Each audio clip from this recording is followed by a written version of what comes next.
Yang pertama adalah bangun pagi saja sudah berkah.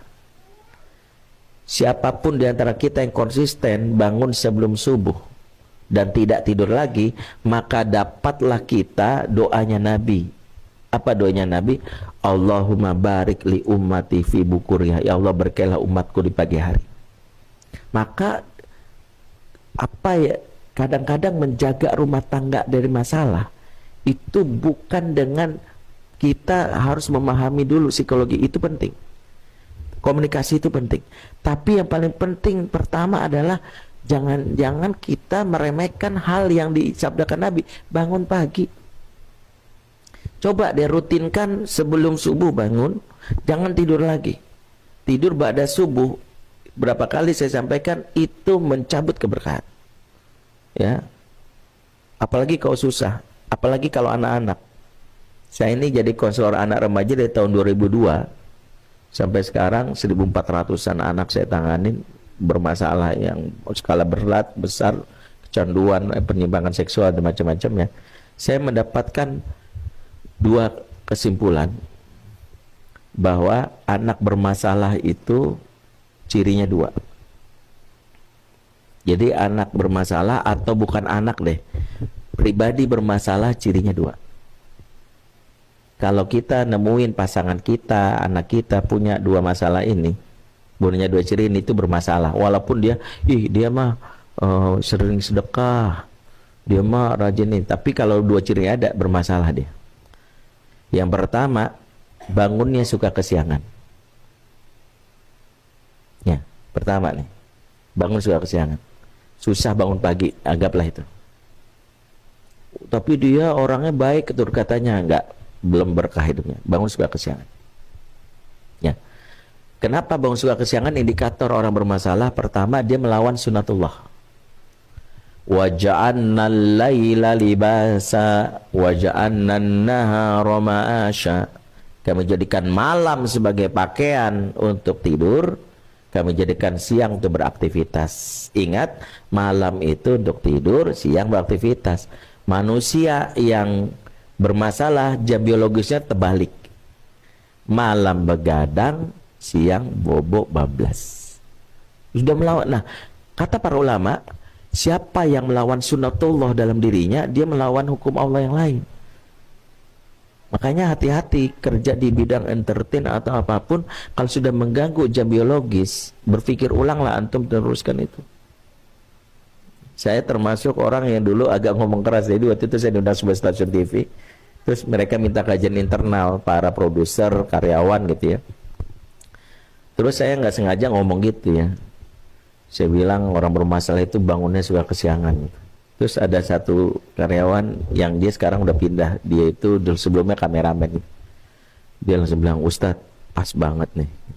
Saya ngerasain Ustadz, terus saya jadi kameramen itu, saya lulusan pesantren. Dia lulusan pesantren tapi jadi kameramen gitu. Itu saya kerja berita sampai jam 3 pagi. Kalau udah capek tidur bablas, sholat subuhnya jam 6, jam 7 gitu ya. Sholat subuh menjelang duha kan gitu ya. Ya, udah gitu saya ya udah tidur lagi aja gitu. Wah, pokoknya itu yang namanya udah maksiat itu udah susah saya kontrol tuh Ustaz. Gampang banget lah pokoknya, udah susah, pokoknya saya ikut-ikut aja gitu. Akhirnya saya dijodohin, bukan jodoh, dikenalin sama seorang wanita lulusan pesantren juga. Dia cuma ngasih satu syarat.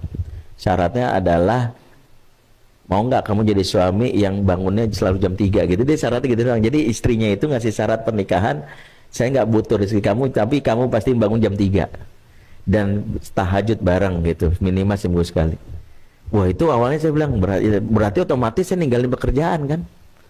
Saya mikir dia mau nerima kalau saya bangun. Akhirnya saya pindah, tapi di stasiun TV yang sama, tapi di bagian administrasi lah, atau bagian pokoknya yang karyawan bener lah gitu ya, bukan ngejam berita. Jadi pulangnya jam 7 lah paling lambat. Bisa tuh pola itu, dan terasa banget ya Allah, terjaga diri saya. Jadi bermasalah itu satu. Makanya saya itu kalau menterapi orang, menterapi jam biologis dulu.